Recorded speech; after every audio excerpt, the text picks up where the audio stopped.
예, 안녕하십니까. 한남대학교 경영학과 명예교수 현영석입니다.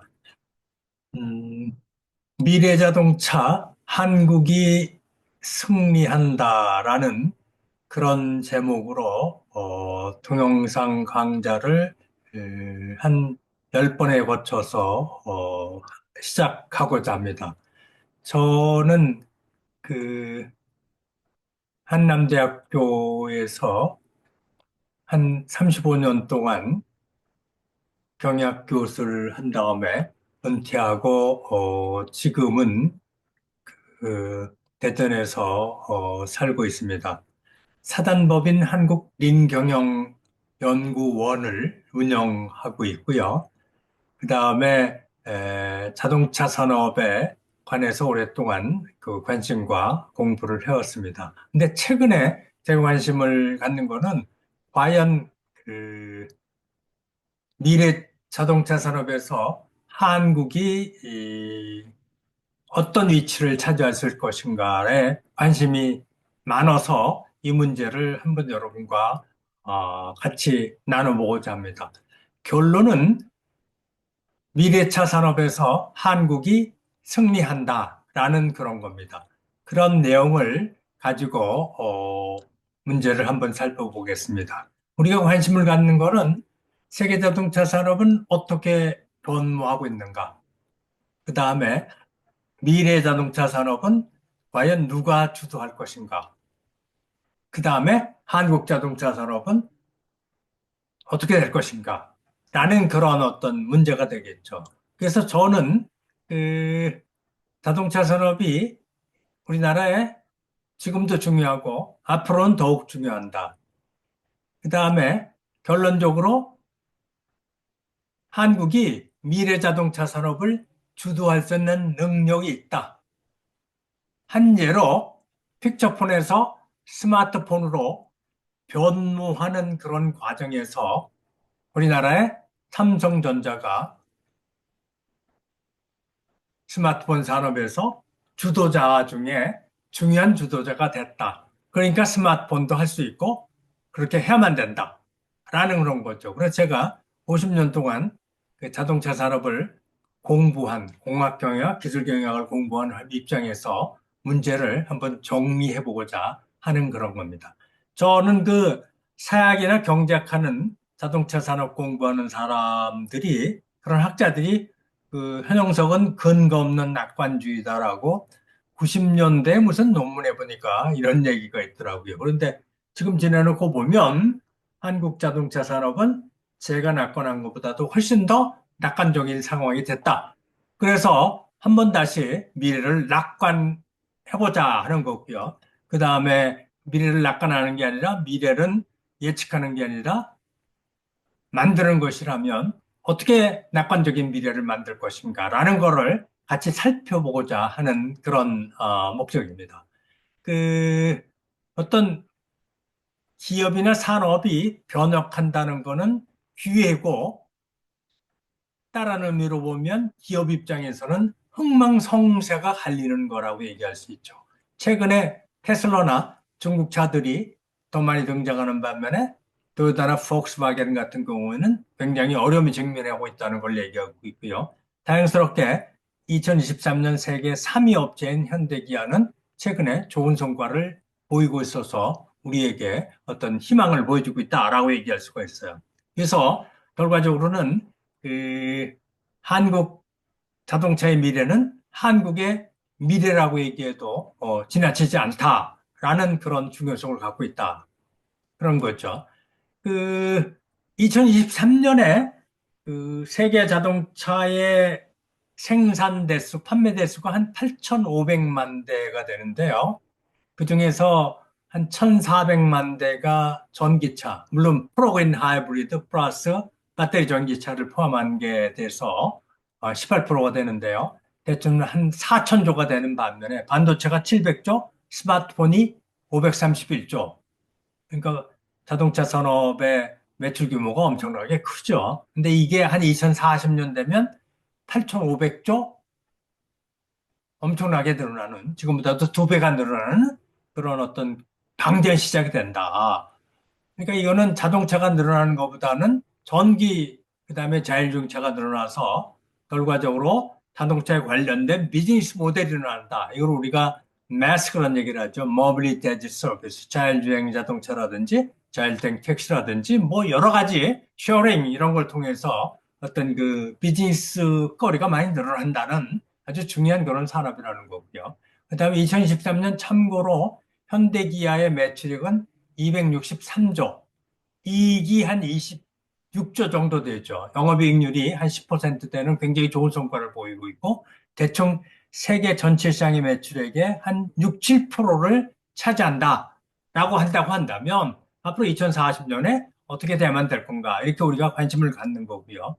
미래 자동차라고 얘기하는 거는 X축과 Y축으로 볼 수 있는데요. X축은 전기, Y축은 자율주행으로 본다고 한다면, 전기, 그 다음에 자율주행, 그 다음에 연결, 통신이 돼야만 되는 거고요.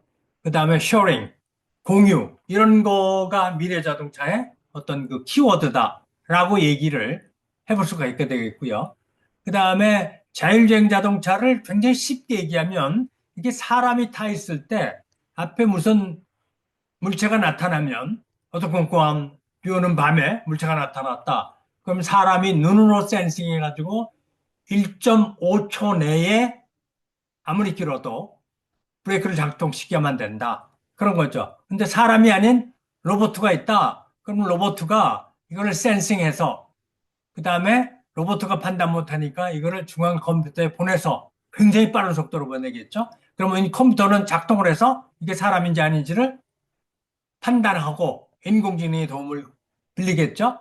그 다음에 이 로봇은 브레이크를 작동시켜서 1.5초 내에 아무리 늦어도 결과적으로는 이 자동차가 정지하도록 하는 그런 것들이 나타나야만 된다. 그러니까 이게 어떤 센싱, 통신, 자율주행 소프트웨어, 뭐 이런, 그 다음에 전력 기반, 배터리, 이런 것들이 전부 다 뭉뚱그려져만 되는 어떻게 보면 신의 경제에 도달하는, 도전하는 그런 어떤 거가 미래 자동차라고 얘기할 수 있겠다. 그런 거죠. 그래서 결과적으로 제가 어떤 생각을 하냐면 X축은 전력 구동, 내연기관에서 하이브리드, 플러그인 하이브리드, 배터리, 그다음에 수소연료 자동차라는 거를 기반으로 한다면 Y축은 1, 2, 3, 4, 5단계의 자율주행 단계를 얘기했을 때 전체적으로 장기적으로 보면 우상향으로 어떤 배터리 기반 5단계 완전 자율주행을 지향한다고 한다면 이게 언제 될지 모르죠. 그다음에 누가 어떻게 해서 리더가 되느냐? 빨리 간다고 리더가 되는 건 아니고요. 늦게 간다고 되는 건 아니고, 그다음에 꼭 이쪽 방향으로 간다고 해서 문제를 해결하는 것도 아니고, 굉장히 복잡한 경쟁과 어떤 동태적 다이내믹스가 이 바둑판 내에서 있게 된다. 그런 얘기죠. 지금 테슬라 같은 경우는 전기 자동차만 만들면서 결과적으로 좌회전을 높여간다면 토요타 같은 경우에는 하이브리드에 좀 있으면서 자율주행도 별로 시원찮게 하는 거가 되고 어떤 데는 이게 배터리 참 못 만들겠다 돈이 안 남아서 거꾸로 가야 되겠다 하는 그런 어떤 여러 가지 현상들이 나타난다. 그 누가 어떻게 해서 리더가 될 건가라는 게 우리 관심사다 그런 얘기죠. 그래서 OEM 전통적인 자동차 메이커들 폭스바겐, 현대기아, 혼다, 도요타, 즈리 그 다음에 이 빅테크 기업들 애플, 구글, 샤오미, 후웨이 그 다음에 삼성, LG 그 다음에 테슬라나 리비안 그 다음에 리오토 그 다음에 샤오퐁처럼 새로 나타나는 그런 신생 기업들 중에 누가 리더가 될 것인가 언제 뭐 이런 거에 관심을 갖게 되겠죠. 그래서 미래차에서 누가 리더가 될 것인가 라는 거에 관심이 있다면 전보에서 전화, 무선 전화에서 스마트폰으로 변모하는, 발전하는 사이에 많은 기업들이 흥망성쇠를 겪었다 한다면, 구체적으로 노키아 같은 것도 거의 거덜났고요. 그 다음에 벨은 뭐 없어졌고, 어차피 지금 살아남은 게 애플, 삼성전자, 샤오미가 세계를 리더한다고 한다면 미래차는 어떻게 될 것인가? 이게 우리 관심사죠. 굉장히 단순하게 보면, 그렇지만 이게 엄청난 경쟁을 해야만 되는, 여기는 지금 한 500조 시장이라면 이건 지금 4천조, 미래는 8천조, 그 다음에 일경이 넘는 어떤 방대한 그 시장을 누가 리더가 되느냐라는 그런 경쟁을 하고 있다. 그렇게 할 수가 있죠. 그 독일의 그 누덴호프라는 그 자동차 전문가가 2016년에 무슨 테슬라나 중국의 업체들, 그 다음에 BMW나 폭스바겐 같은 유럽 업체, GM 이런 것들이 리더가 될 수 있고 위험한 거가 도요타나 현대, 그 다음에 완전히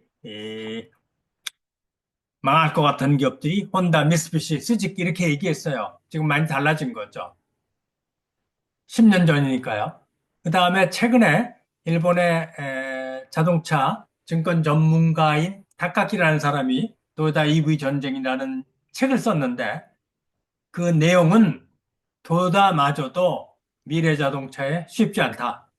이렇게 완곡하게 표현했는데요. 그 이유 중에 하나가 그 나중에 잘 설명하겠지만 결과적으로 어떤 그 도다 생산 방식의 이용성이 저하된다든지 그 다음에 일본 인프라가 IT 인프라가 부족하다든지 국가 차원의 정책적 지원이 별로 없다. 이건 우리나라도 마찬가지죠.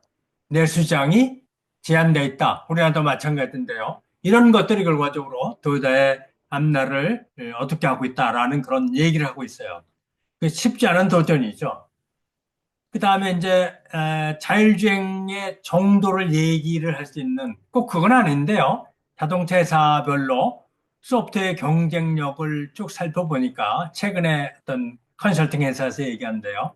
그 테슬라나 니오 샤오봉 같은 새로운 업체들의 자율주행 기술이 굉장히 높은 반면에 그 GM이나 포드 같은 경우는 중간 정도가 되고 현대 같은 경우에는 15위 정도에 그치면서 그게 높은 단계가 아니다. 그런 얘기고요. 그다음에 뭐 도요타라든지 닛산 같은 경우는 거의 20위권에 일본 기존 메이커들이 자율주행 기술에 있어서는 뒤떨어지고 있다는 그런 현상들을 좀 보이고 있는데 대충의 추세 같은 것들을 보인다고 한다면 앞으로의 경쟁이 굉장히 복합적이면서 동태적이면서 만만치 않다. 어떻게 될지 모른다. 그런 얘기를 할 수 있어요. 그래서 저는 그냥 이렇게 용감하게 스마트폰에서 애플, 샤오미, 삼성전자가 특히 삼성전자는 기존의 픽처폰 모이크에서 거의 유일하게 살아남았다고 한다면